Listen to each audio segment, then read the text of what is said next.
الرجیم بسم اللہ الرحمن الرحیم الحمد للہ رب العالمین وصلی اللہ علی محمد وآلہ الطاہرین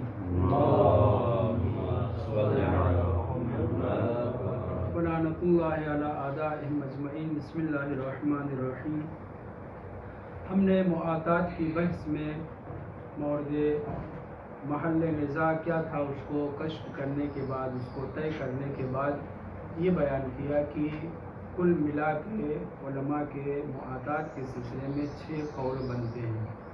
کوئی ملکیت لازمہ کا قائل ہے، کوئی ملکیت متزلزلہ کا قائل ہے، کوئی اباحۃ التصرف کا قائل ہے، کوئی اباحۃ التصرف میں ملکیت پر متوقف تصرفات کو منع کرتا ہے، کوئی کہتا ہے کہ ملکیت پر متوقف بھی تصرفات جائز ہیں، اور آخری قول جو جناب علامہ ہندی کی طرف کتاب نہایہ میں منسوب تھا اس کو نقل کیا کہ وہ اس کو بیع فاسد مانتے ہیں، اور حتیٰ اباحۃ التصرف جو غیر متوقف پر مل کر اس کو بھی جائز نہیں مانتے، مگر بعد میں ہم نے یہ کہا کہ اپنی دوسری کتابوں میں وہ اس نظریے سے پلٹ گئے ہیں اور مشہور کے نظریے کے قائل ہیں، یعنی اباحۃ التصرف کے قائل ہیں۔ ایک دعویٰ بیچ میں اور یہ بھی کیا گیا تھا کہ جن بزرگوں نے اباحۃ التصرف کی بات کہی ہے ان کی مراد صرف غیر متوقف پر ملک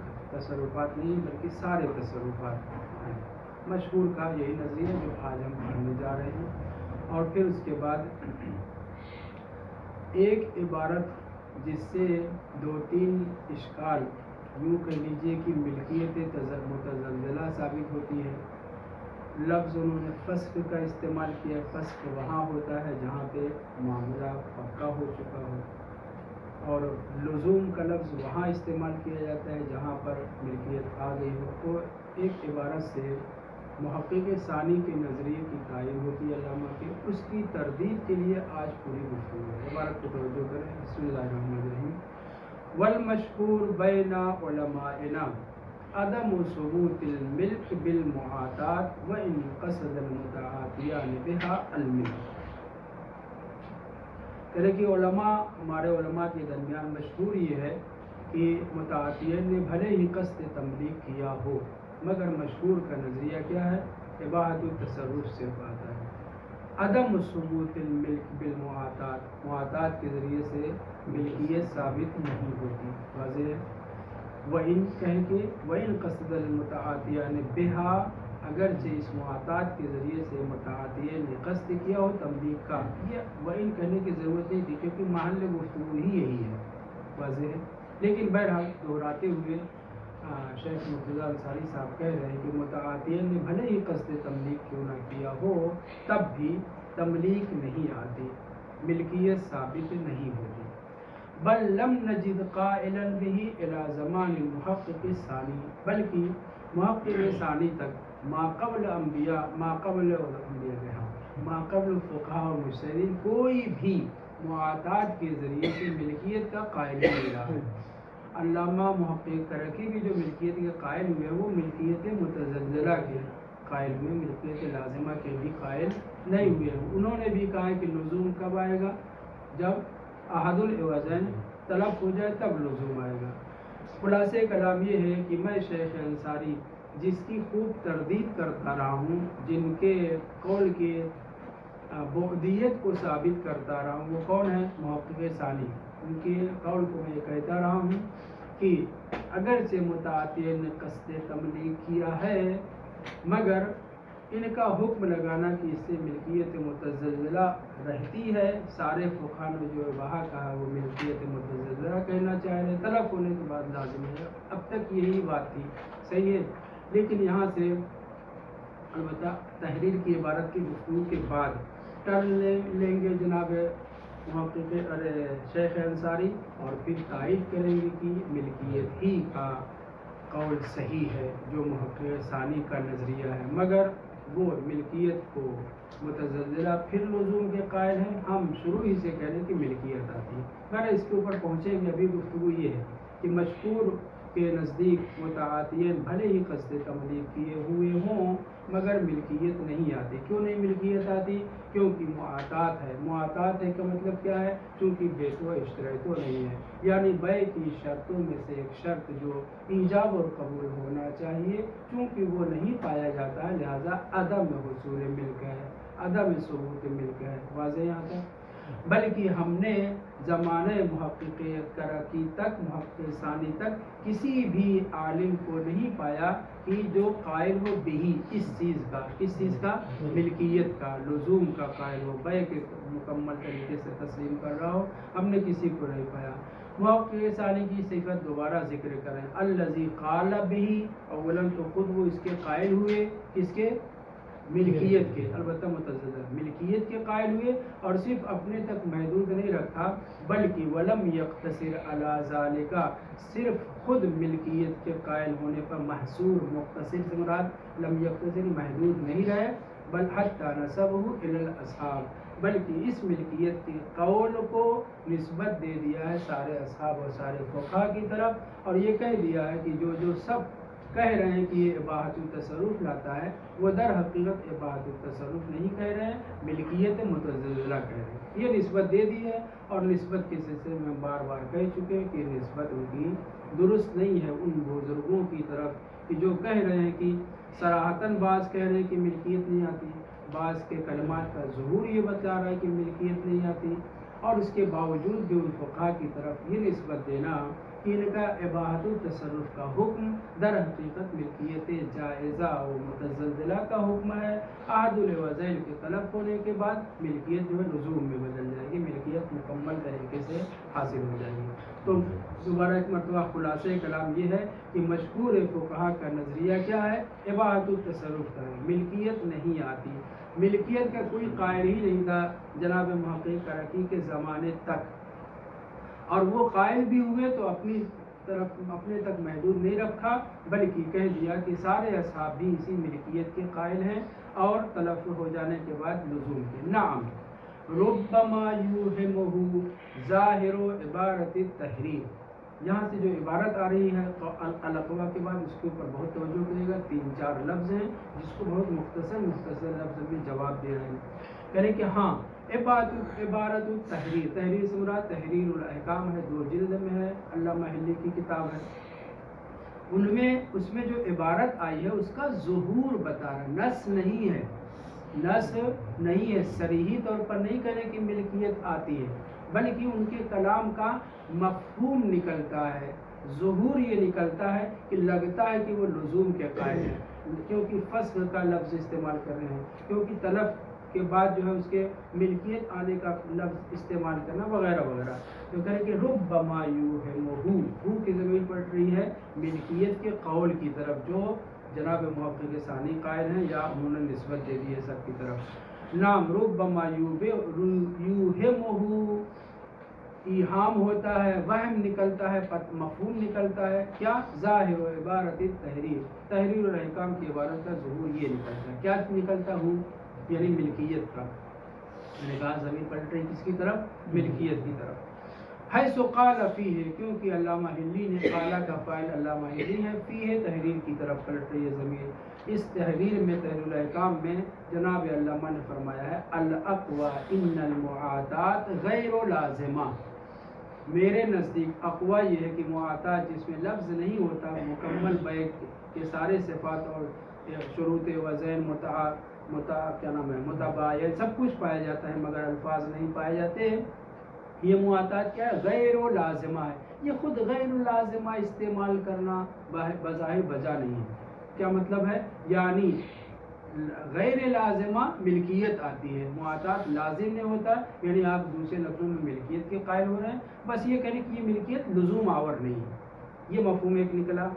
اگلی عبارت بل لکل منہما فسخ المعاوضۃ ما دامت العین باقیہ، بلکہ ان دونوں لین دین کرنے والوں کو جب تک دونوں کے عین باقی ہے فسخ معاملہ کرنے کا اختیار ہے. یہ جو فسخ استعمال کیا ہے یہ فسخ بتاتا ہے کہ معاملہ پکا ہے تبھی تو فسخ ہو رہا ہے. نسخ کرنا، فسخ کرنا وہاں آتا ہے جہاں پہ ہو چکا ہو. رد کرنا اور ہے، یہاں پہ جو ہے فسخ کا لفظ استعمال کرنا ہے کہ یہ جو معاوضہ ہوا ہے علی نحو تملیک، لین دین متعاطیین نے کیا ہے، جب تک عین باقی ہے تب تک فسخ کر سکتے ہیں۔ یہ جو فسخ استعمال کر رہے ہیں یعنی معاملے کو آپ پختہ مان رہے ہیں، واضح ہے۔ اس کے بعد تیسرا لفظ دیکھیے، فَإِن تَلِفَتْ لَزُمَتْ یا لَزِمَتْ، اب اگر ان دونوں میں سے کوئی ایک عین تلف ہو جائے تو لزوم آ جائے گا۔ یہ جو لزوم آ جائے گا، یہ تو محقق ثانی والی عبارت بالکل ویسی ہو گئی کہ انہوں نے کہا تھا کہ عامل وزن تلف ہو جائے، اور بھی علماء قائل تھے تلف ہو جائے تو لازم ہو جائے گا۔ یہاں پہ بھی عبارت سے یہی ظاہر ہو رہا ہے کہ علامہ ہلی کے عبارت کا ظہور ہے، نص نہیں ہے، صریح طور پہ نہیں کہہ رہے ہیں کہ اگر ان میں سے عادل وزن تلف ہو جائے تو لزوم آ جائے گا، جیسے کہ محقق ثانی قائل تھے کہ جیسے ہی تلف ہو جائے لزوم آ جائے گا، یعنی ملکیت لازم ہو جائے گی، پہلے ملکیت تھی، متزلزلہ تھی، جائز تھی۔ یہ تین عبارت جو استعمال کی ہے جناب علامہ ہلی نے، اس عبارت سے پہلی عبارت کیا تھی کہ انہوں نے کہا ہے کہ غیر لازمہ ہے، اس کا مطلب کیا ہے، اب تک لزوم نہیں آیا، ملکیت آ گئی ہے مگر لزوم نہیں ہے۔ دوسرا فسق کا لفظ استعمال کیا، یعنی معاوضہ پختہ ہو چکا ہے، فسق کر سکتے ہیں جب تک عین باقی ہے۔ تیسرا تلف ہو جائے تو لزوم ہو جائے گا، اس کا مطلب کہ پہلے متزلزل تھی اب لزوم ہو گیا۔ یہ تین عبارت، تین ٹکڑے جو علامہ ہلی کی کتاب تحریر الاحکام میں آئے ہیں، ان کا ظہور یہ بتلا رہا ہے کہ جیسے علامہ ہلی بھی قائل ہوں کس چیز کے، ملکیت متزلزلہ کے، اور پھر لزوم کے قائل ہوں جیسے کہ محقق ثانی قائل ہیں۔ انتہائی کلام تحریر، عبارت تحریر ختم ہوئی۔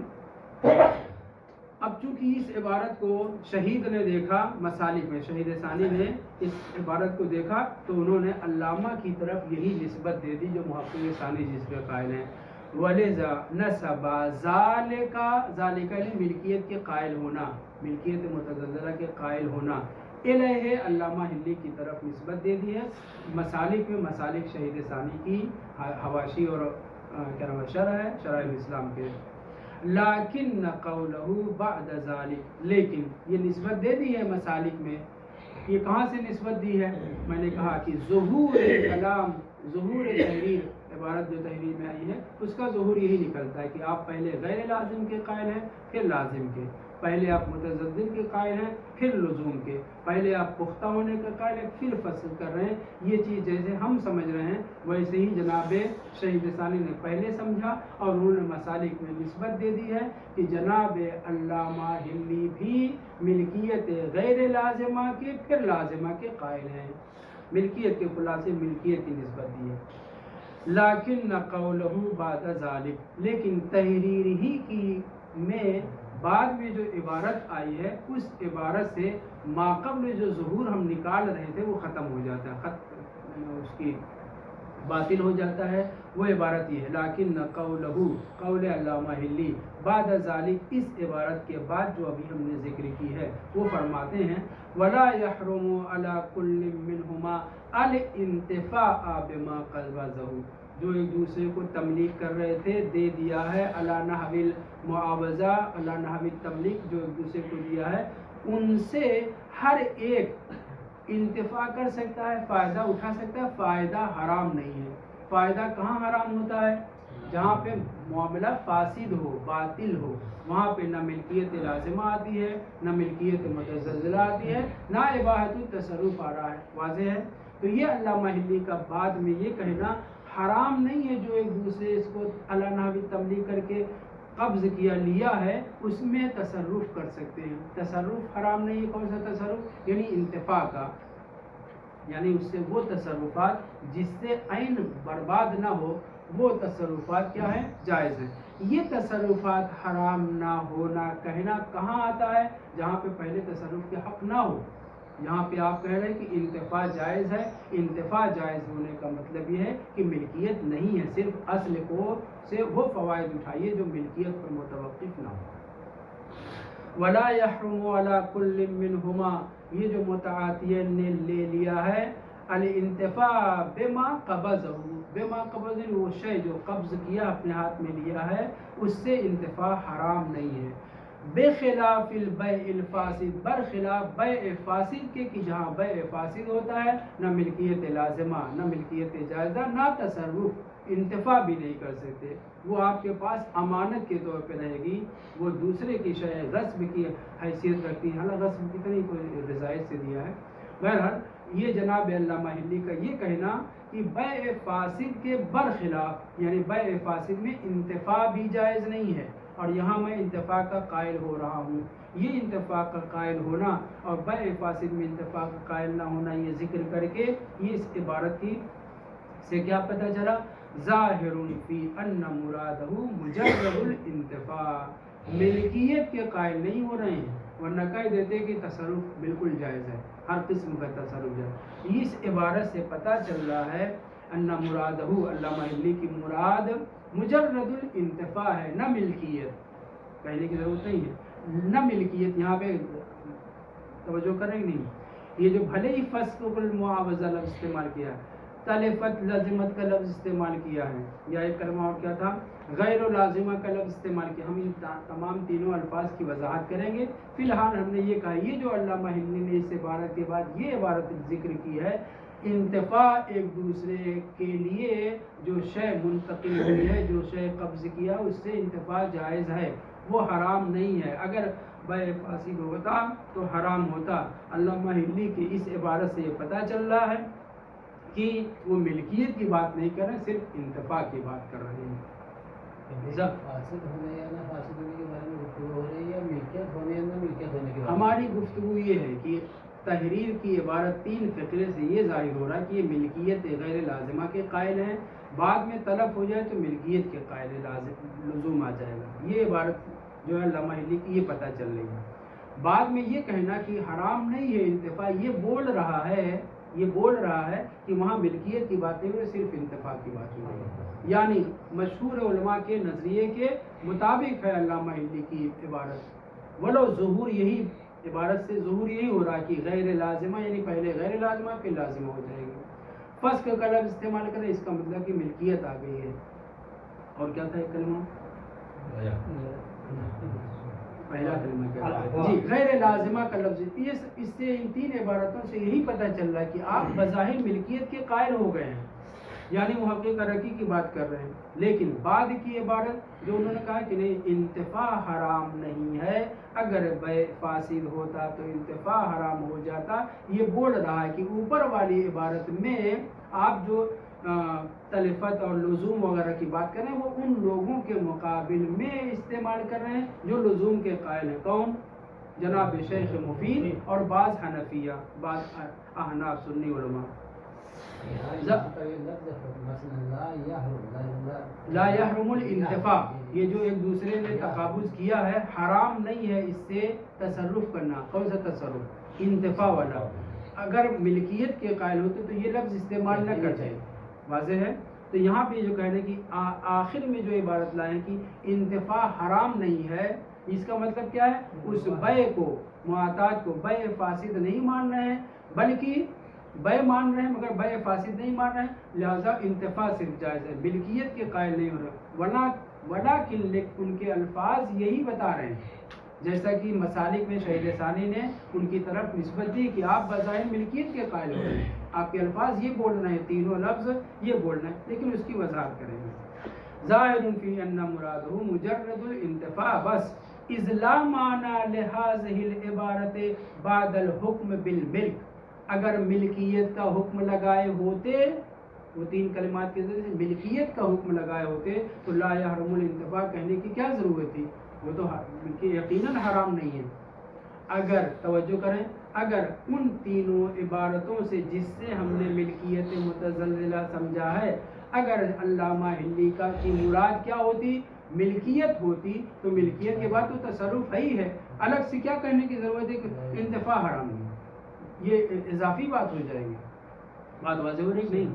حکم بے ملکیت لگانے کے بعد، چاہے متزلزلہ چاہے لازمہ، حکم بے ملکیت لگانے کے بعد تو تصرف ہے ہی ہے، انتفاع تو جائز ہے۔ الگ سے یہ کہنا کہ نہیں انتفاع حرام نہیں ہے، یہ بول رہا ہے کہ پہلے ملکیت انہوں نے نہیں سمجھا، ولو ان کے لفظ سے یہی ظاہر ہو رہا ہے۔ اب آ جائیے ان الفاظ کو جو انہوں نے تینوں استعمال کیے ہیں، ان تینوں الفاظ کی ہم تھوڑا تھوڑا تفصیل دیں گے. وَأَمَّا قَوْلُهُ وَالْأَقْوَى إِلَىٰ آخر، یہ جو الاقوا انہو المعتاد غیر لازمہ کہا، یہ کلمہ استعمال کرنا فَهُوَ إِشَارَةٌ إِلَىٰ خِلَافِ الْمُفِيدِ رحمہ اللہ تعالی والعامہ القائلین باللزوم. غیر لازمہ کہہ کے ان لوگوں کی تردید کرنا مقصود ہے جو لزوم کے قائل ہیں. واضح ہوئی بات؟ یعنی والاقوا ان المعاتات غیر لازمہ، یہ غیر لازمہ کیوں کہہ رہے ہیں جناب علامہ حلی؟ یہ غیر لازمہ انہی کے مقابل میں کہہ رہے ہیں جو لازمہ کے قائل ہیں. کون لزوم کا قائل ہے؟ جناب شیخ مفید کہتے ہیں کہ معاتات بے بالصیغہ کی طرح سے لزوم آور ہے، ملکیت لازمہ ہو جاتی ہے، پکا ایک دم بے ہے.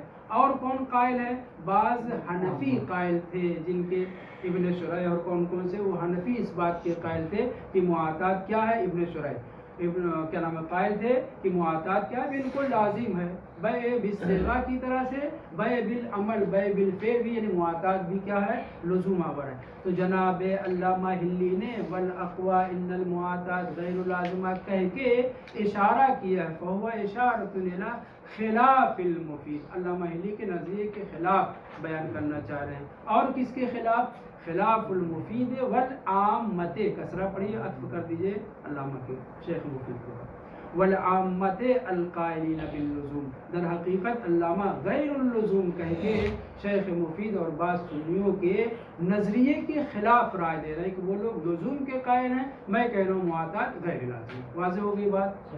اگلی بات، تو یہ جو آپ نے المعاوضہ، پھر اس کے بعد فسخ المعاوضہ کہا ہے کہ جب تک عین باقی رہے تب تک متعاطیین کو اپنی چیز واپس لینے کا اختیار ہے، فسخ کر کے، توجہ کریں، فسخ کر کے واپس لینے کا جو یہ نظریہ ہے. یا نا معاوضہ جو لفظ استعمال کیا، پہلے اس کے اوپر میں نے فوکس نہیں کیا، معاوضہ کا لفظ ہی کیوں آپ نے استعمال کیا؟ وَإِطْلَاقُ الْمُعَاوَضَةِ عَلَيْهَا، معاتات میں لین دین پر معاوضہ، مبادلہ، جو مبادلۃ مال بمال جو بے کی تعریف ہے، اس کا معاوضہ کا اطلاق یعنی استعمال، کلمہ معاوضہ استعمال کرنا بے اعتبار ما قصدہ المتعاطیان. یہ تو اس لیے معاوضہ کا لفظ استعمال کیا ہے کہ متعاطیان کس قصد سے ایک دوسرے کو عوض دے رہے ہیں، مال دے رہے ہیں، بدل کر رہے ہیں، علی نحو تملیک، علی نحو المعاوضہ. یقیناً وہ بیچ رہا ہے، یقیناً وہ بدلے میں پیسہ دے رہا ہے، لیکن شارع اس کو بے مثلا نہیں مانتا. تو چونکہ توجہ کریں، چونکہ متعاطیین نے معاوضہ کیا ہے، علی نحو تملیک ایک دوسرے کو دیا ہے، اس لیے علامہ حلی نے لفظ معاوضہ استعمال کیا ہے. بس اس معاوضہ کے استعمال سے آپ مبادلۃ مال بمال والی بے کی تعریف ایک دم نہ سمجھ لیجیے. ان لوگوں نے چونکہ علی نحو تملیک معاوضہ مبادلہ کیا ہے، اس لیے کلمہ المعاوضہ استعمال کیا گیا ہے. یہ دو. تیسرے، وَإِطْلَاقُ الْفَسْخِ عَلَى الرَّدِّ بِهَذَا الْاعْتِبَارِ أَيْضًا. ہونا یہ چاہیے تھا کہ علامہ حلی جب لزوم کے قائل نہیں ہے، ملکیت متزلزلہ کے قائل، اگر قائل ہوتے، ہم نے کیا کہا کہ ان کے کلام کا ظہور یہ بتلا رہا، اور اسی کو شہید ثانی نے مسالک میں کہا بھی ہے. ہونا یہ چاہیے تھا کہ جناب علامہ حلی یہ کہتے جب تک عین باقی ہے، توجہ، جب تک عین ایک دوسرے کے پاس باقی ہے رد کر سکتے ہیں، واپس لے سکتے ہیں. بس لفظ فسق استعمال نہیں کرنا چاہیے تھا. فسق وہاں استعمال ہوتا ہے جہاں پہ کام پختہ اور مضبوط ہو چکا ہو، لزوم ہو چکا ہو، بے صحیح ہو چکا مکمل طریقے سے. کہنے کہ وَإِطْلَاقُ الْفَسْخِ عَلَى الرَّدِّ، ہونا چاہیے تھا کہ رد استعمال کرتے، اپنا ایک دوسرے کا مال واپس لے سکتے ہیں. فسق کا استعمال کر کے لفظ ظہور یہ دے رہا ہے کہ آپ اس ملکیت کے قائل ہیں، بعد میں فسق ہو رہا ہے معاملہ. کہنے کہ وَإِطْلَاقُ الْفَسْخِ عَلَى الرَّدِّ بِهَذَا الْاعْتِبَارِ أَيْضًا. یہ بِهَذَا الْاعْتِبَارِ أَيْضًا کی وضاحت یہ ہے کہ متعاطیین نے جو معاملہ کیا ہے وہ تملیک کیا ہے، مسلط کیا ہے ایک دوسرے کے اوپر. اب چونکہ دے چکے ہیں لہذا واپس لینے کے بجائے رد کے ہم نے کلمہ استعمال کیا فسخ کا. واضح ہے؟ تو فسخ کا لفظ استعمال نہیں کرنا چاہیے تھا، رد کا لفظ استعمال کرنا چاہیے تھا، کیونکہ فسخ کیا بتاتا ہے کہ معاملہ پختہ ہونے کے بعد توڑا جا رہا ہے. نسخ اور فسخ وہاں استعمال ہوتا ہے کہ جہاں معاملہ پکا ہو چکا ہو۔ جناب شیخ انصاری ایک لفظ میں بات کو ختم کر رہے ہیں کہ لفظ فسق جو استعمال کیا ہے وہ اسی اعتبار سے کیا جو ابھی ہم نے بیان کیا، یعنی کیا متعاطی، یعنی ایک دم پختہ ارادہ کر رہا کہ ہم نے اپنا معاملہ پکا کیا ہے۔ یہ تو شارع نے مثلا اس کو پکا نہیں مانا تو اس لیے واپس لے رہے ہیں۔ وَقَضَا اللزوم، یہ اللزوم کہاں ہے؟ وَقَضَا اللزوم، وہ کہے کہ ختم ہو گئے، جواب بھی اشکال بھی جواب بھی ہو گیا۔ وَقَضَا اللزوم یہ کیا؟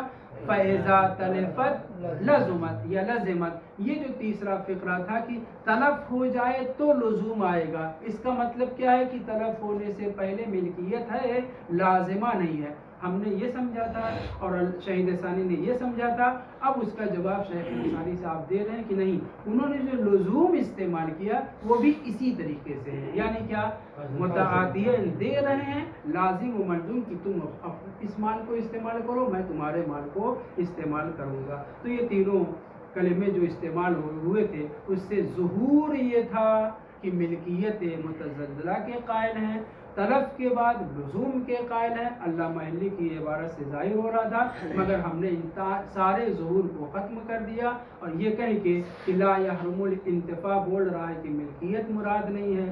معاوضہ استعمال کیا کیونکہ متعاطیین نے یہی تصور کیا تھا۔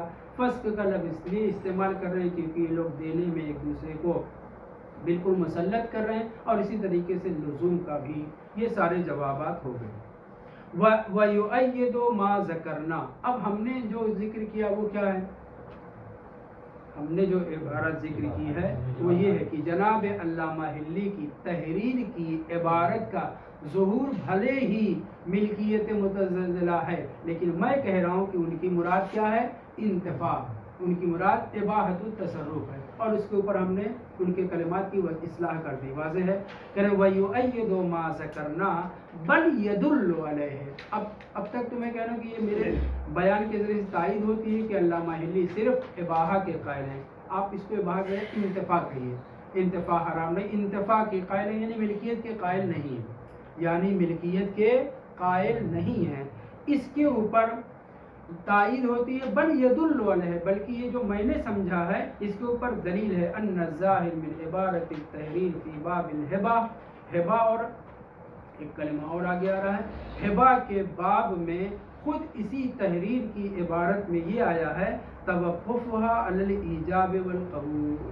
جناب علامہ حلی نے باب ہبہ میں، کتاب تحریر کے باب ہبہ میں یہ کہا ہے ہبہ لین دین کرنے میں اگر ایجاب اور قبول استعمال نہیں کیا ہے تو یہ ہبہ کیا ہوگا؟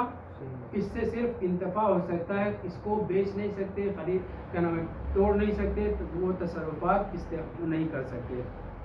ان الظاہر من عبارت التحریر، تحریر کی عبارت سے ظہور فی باب الہبۃ، ہبہ کے باب میں توقفها، ضمیر ہا پلٹائیے، کہ اباحہ یعنی استعمال کرنا، تصرف کرنا متوقف ہے ایجاب اور قبول پر، یعنی اگر چپ چاپ ایک دوسرے کو لین دین کر رہے ہیں تو یہ استعمال کرنے کی اجازت نہیں ہوگی، ملکیت نہیں آئے گی، حالا ملکیت کے بجائے کہنے تصرفات۔ ثم قال، اس عبارت کے ذکر کرنے کے بعد کہ دیکھیے ایجاب اور قبول بھی ہونا چاہیے ہبہ میں، ورنہ تصرف نہیں کر سکتے، ورنہ انتفاع نہیں کر سکتے، رحمۃ اللہ۔ ثم قال، اس عبارت کے بعد یعنی ایجاب اور قبول کی شرط کے بعد یہ کہا ہے وَهَلْ يَسْتَغْنِي عَنِ الْإِيجَابِ وَالْقَبُولِ فِي هَدِيَّةِ الْأَطْعِمَةِ، کھانے پینے کی جو معمولی چیزیں ہوتی ہیں کیا اس میں ایجاب و قبول ضروری ہے تبھی تصرف کر سکتے ہیں؟ الاقرب عدم ہوں، میں علامہ حلی اسی کتاب تحریر میں کہہ رہا ہوں کھانے پینے کی چیزوں میں ایجاب اور قبول کی ضرورت نہیں ہے۔ یہ چونکہ اللہ نحوی تبلیغ سامنے انسان پیش کر رہا ہے، قرینہ حالیہ اور مقالیہ بول رہا ہے کہ مجھے انتفاع اس کے کھانے پینے کی اجازت دے رہا ہے، ورنہ اس کو وہ میری ملکیت نہیں بنا رہا ہے، مگر اس طرح کے تصرفات کی اجازت دیتا ہے۔ تو ہبہ میں جناب علامہ حلی نے پہلے تو موٹی بات کہی کہ ہبہ ایجاب اور قبول پر موقوف ہونا چاہیے، اگر ایجاب اور قبول نہیں ہے تو ہبہ میں تصرف نہیں ہو سکتا۔ پھر اس کے بعد اور نیچے اترے اور نیچے اترے یعنی چھوٹی چیزوں میں کھانے پینے کی چیزیں لا کر کے مہمان کے سامنے کسی نے رکھا ہے، کیا اس میں بھی صرف سامنے پیش کرنا، لے لو کھا لو یہ کہنا، یا یہ کہ صیغہ بھی ضرور کرنی؟ صیغہ یہاں پہ ضرورت نہیں ہے، اس میں تصرف کرنا جائز ہے۔ تو یہ کہنا کہ ایجاب اور قبول کی ضرورت نہیں ہے ہدیہ میں، الاقرب عدمہ، نعم یباح التصرف بشاہد الحال، ہاں اس کے لیے اس کھانے پینے میں بھلے لفظ استعمال نہیں کیا ہے، تصرف کرنے کی اجازت ہو جائے گی، اس کو ختم کرنے کی، کھا پی کر کے ختم کرنے کی اجازت ہو جائے گی۔ کیوں؟ کیونکہ ظاہر حال یہ ہے کہ آپ کے سامنے وہ پیش کر رہا ہے، آپ مہمان ہیں اور آپ اس کو کھا سکتے ہیں۔ قرینہ حالیہ یہ بول رہا ہے، بتا رہا ہے کہ آپ کو تصرف کی اجازت ہے، مگر ایجاب اور قبول اگر ہوتا تو مکمل طریقے سے، البتہ توجہ رہے ہبہ میں کہا ایجاب و قبول شرط ہے، اطعمہ یعنی کھانے پینے کی چیزوں میں ایجاب و قبول کو بھی نہیں لازم اس سمجھا۔ میں بھی الاقرب عدمہ کہا ہے، عدم یعنی کیا چیز؟ عدم استغنا، عدم استغنا یعنی صیغے کی ضرورت نہیں ہے، ضرورت ہے، ضرورت ہے۔ اگر عدم استغنا ہے نا، عدم استغنا حال یستغنی وهل يستغني عن الإيجاب والقبول في هدية الأطعمة، یعنی ضرورت ہے؟ اقرب ضرورت ہے، میرے خیال سے ایسا نہیں، کیونکہ ایک زینہ یہ نیچے اتر رہے ہیں، پہلے ہبا کہا کلی بات، بڑی بڑی چیزوں کا ہبا کرنا ہو، اس میں کہہ رہے ہیں انتفاع کے لیے ایجاب اور قبول کی ضرورت ہے، واضح ہے۔ اور اب کیا کہہ رہے ہیں؟ حال یستغنی کا چلے علماء میں اختلاف ہو گیا، سنیں علماء میں آپ لوگوں میں اختلاف ہو گیا تو میری پہلے بات سن لیں۔ وہ عبارت جو میں سمجھاؤں اور شرحوں سے دیکھ کر کے وہ یہ ہے کہ پہلے ہبا کی بات کہیں، اس میں کہا انتفاع کے لیے ایجاب اور قبول ہونا چاہیے۔ اب آ گئے چھوٹی سی چیز کے اوپر، کھانا سامنے پیش کیا جا رہا ہے، ظاہر حال یہ ہے کہ تصرف جائز ہے، ظاہر حال یہ ہے کہ تصرف جائز ہے، آیا صیغہ بھی استعمال بے نیاز ہے صیغے سے؟ ہاں، کیا مستغنی ہے ایجاب اور قبول سے؟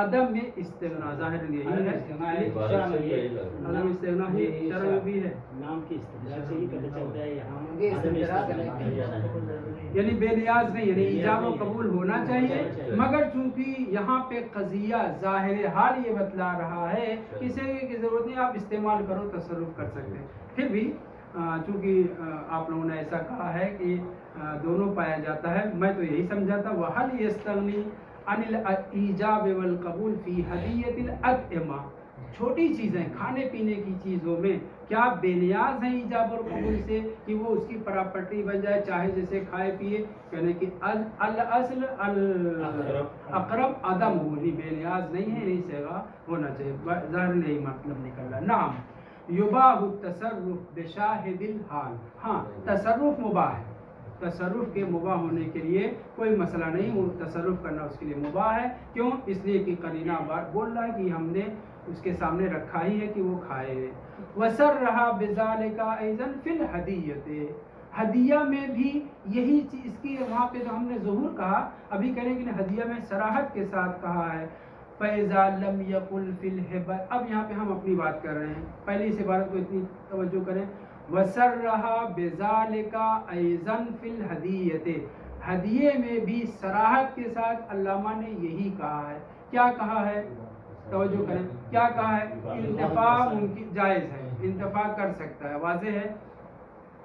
پھر اس کے بعد کہہ رہے ہیں کہ جی، تو اب ہبہ میں اور ہدیہ میں جب یہ قائل ہو گئے کہ صیغہ ہونا چاہیے، قرینہ حالیہ سے آپ انتفاع کر سکتے ہیں، اگر صیغہ نہیں ہوگا تو ملکیت نہیں آئے گی، صرف اباحت التصرف آئے گا۔ تو جب معمولی میں آپ یوں کہہ لیجئے کہ اس کا عنوان کیا، لازمہ اور غیر لازمہ، مستحبی امور میں ہبہ جیسی اور ہدیہ جیسی چیزوں میں وہ صیغے کے لزوم کے قائل ہیں، مستغنی نہیں سمجھتے، تو پھر جو لازم ہے، بڑے بڑے معاملات ہیں جسے ہم بیع کہتے ہیں، ان میں بطریق اولا اس کے قائل ہوں گے. کس چیز کے؟ کہ صیغہ ہونا چاہیے تبھی وہ بے کہلائے گا. فَإِذَا لَمْ يَقُلْ فِي الْهِبَةِ بِصِحَّةِ الْمُعَاطَاةِ جب معاطات ہبہ میں قائل نہیں ہے، ہدیہ میں قائل نہیں ہے، فَكَيْفَ يَقُولُ بِهَا فِي الْبَيْعِ تو بے جو لزومی امور میں سے ہے اس میں وہ کیسے اس بات کے قائل ہو جائیں گے